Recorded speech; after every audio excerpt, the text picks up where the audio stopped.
Today we're going to talk about trauma and how to deal with it and recognise it. Now, trauma is like some event that's left you mentally scarred. It could be an accident, massive breakup, right? Something. And if you think back in time, you'll probably find that you've never resolved that issue. And it's been there in the background. You may even be suffering from fibro, IBS, maybe PTSD, or I'm not sure about PTSD. But I think they're functional neurological issues that come up over time, stress, background stress. Now, if you've actually got something like that in the background, you might feel, you feel fine, but it's still there. It's like having 100 problems piled on your head and you feel like it's breaking you and you're going to collapse, and someone takes one off. And the difference in weight is only slight, but you feel a massive relief because now your load is lighter by 1 in 100. And you're bouncing around like some athlete, yet you've still got 99 problems on your back. It's kind of like that. You get used to it. So only when all the weight is finally gone that you realise how strong you were to carry all that weight in the first place. And you start crediting yourself, with being stronger than you thought you was. Now, with trauma, you have to get to the root cause of it. Now, the root cause of my traumas were many and varied. And when you put them all together in the 2020, me being homeless, breaking down the wife, seeing the state of my own kids having been brought up by their mum, and the pain, the mental trauma that was causing me to see them in that state, then you can see why I went down a really dark road for a while. But the first thing I had to do was fight to find myself again. I'm literally turn away from the dark evil me and try and find the person I could look in the mirror and recognise as me. Now, if you let somebody's actions make you Mr. Angry, and you wake up in the morning, you don't recognise a person in the mirror, then you're going to hate yourself. That's another trauma right there. But if you wake up in the morning having said, no, I'm not letting them change me, I'm going to stay myself and they can say what they want, you'll be happy that you recognise what's in the mirror, and you've avoided another trauma right there, and you've set yourself on the path where you can now address the rest of the traumas that you're dealing with. Now, unfortunately, you can't lie to yourself when dealing with trauma. Nobody else has to know what your conclusions you came to, but you can't lie to yourself. You have to be honest with yourself. And if you're going to be honest with yourself, that means you've got to metaphorically, that means don't literally do it, put your hand in the fire and feel the pain. So you've got to revisit the trauma. Unfortunately, trauma is caused by revisiting, but this is unavoidable. Now, usually, right, people revisit it and their brain sanitises the events and makes it seem okay, so they are the perpetual victim and everybody else was in the wrong. So you've got to break them walls down and see the whole picture again. Sometimes it means reading back text of the incident or some evidence that you saw, just to remind yourself of what actually happened and what state you were actually in at the time. And once you've done that, you start seeing it, these walls will start to collapse. But you might not see the whole picture still. So here's a little tip for you. Get your mobile phone and just talk with a video camera on, facing you. Talk about your problem. Then imagine you're going to upload that to Facebook. So there's something you won't want to say. Now watch it back and try editing it out, and then do it again. Talk about it without giving out too much personal information. That process of you having to think about what you've just said and have to censor yourself has the effects of you knocking down the walls that have been stopping you from seeing the whole picture. Because you're suddenly having to be aware of the consequences of each sentence and where it goes. And that is what knocks down the walls. Eventually, you'll see everything. And when you realise that what's been happening is, it's just a simple example, the reason why Mr. Blobby was bad for you and you had a massive argument that led to the trauma was, he hates Mondays and you went to see him on Monday instead of Tuesday that week. And it makes it all so simple, because the detail can sometimes muddy the facts. Sometimes, people behave the way they are because they've got EUPD. Sometimes they think you can't just get over it, and then they say they did for the argument with you. It's pretty obvious they didn't.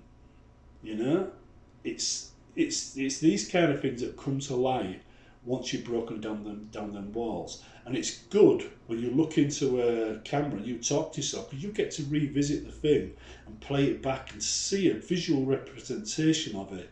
And sometimes that opens up doors which were open before, which you needed to be open in order to identify where the trauma came from. At that point, when you've identified where the trauma came from, you've got choices to make. Can you do something about it? Yes or no? If you can, then you should. You can't change people's minds. If they've made their minds up, you can't make them see things your way if they don't want to. And you shouldn't even try. Right? You should basically respect them enough to let them be the arseholes they've always wanted to be. Right? But if you apologise for what you did wrong, you can at least know that you've done the right thing, even if they don't accept it. Now, if you find that the person you need to talk to is dead, then you've got to take your best guess, because you're never going to get the facts anymore. If the person won't talk to you, you've got to take your best guess, because again, there's no way you're going to get the answers you want. But at the end of it, you should be able to say, right, I understand this trauma now. And the very act of traumas is they go through your head over and over and over again, because you don't understand what went on. The second you do understand what went on, you don't need to think about it anymore, and they stop being a trauma. They literally stop being a trauma and they go away, and you're over that problem. And that's the secret. Understanding. Understanding is how you defeat a trauma.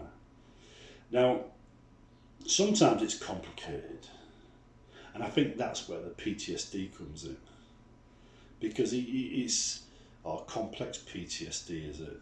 I'm no expert on PTSD. I'm just talking about life from a perfectly normal human perspective. I don't have an especially high opinion of psychiatrists at all, because in my experience they've made things worse in my family and with my life. So no, I don't trust them. Besides, I recognise them running away into the distance when the COVID first hit, because they run for cover because they didn't want to put themselves at risk. As a consequence, they abandoned all their patients. So they're a very cowardly profession in my book. So no, I'm not a fan of psychologists. But some things, need to be approached from that direction.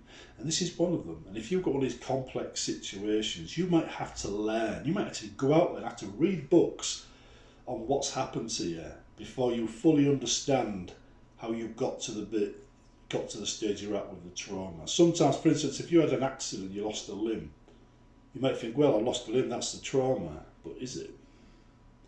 Was it what you saw in the accident? Was it the pain? Was it the shock? Or was it the way it's changed your life in ways and you're missing doing things that you used to do? Maybe you were a footballer and now you've lost your leg and you're too busy focused on the fact you've lost your leg to think that it's changed your life in such an extreme way that the trauma is that life change. I mean, you could start playing wheelchair sports and regain some of your old self back. But in those situations, studying the topic is the way forward. But in the meantime, talking to your phone, explaining your phone what's going on, and play it back to yourself and let that break down the walls for you. Because if you can talk in the phone, you can see what's going through your mind. You can visualise it because you're talking to yourself about it. You can show other people if you trust them. Right? And if you imagine, you're uploading it to social media and then you will censor it, the act of censoring it will make you think in ways about what you're saying which you don't normally think, and that will break down walls as well. And that will help you get to the root cause of your trauma, and that will help you bury that trauma for good. I've actually cured 3 of my traumas from last year doing the very thing I'm talking to about now. It doesn't make me feel especially brilliant knowing that these things are going to, happen. But it does mean I can live with myself, and I happen to know that in all three cases I did my best. And quite frankly, I've got evidence to suggest other people know I was doing my best because they thanked me for it. Even if they've forgotten, I've got nice screenshots of them thanking me.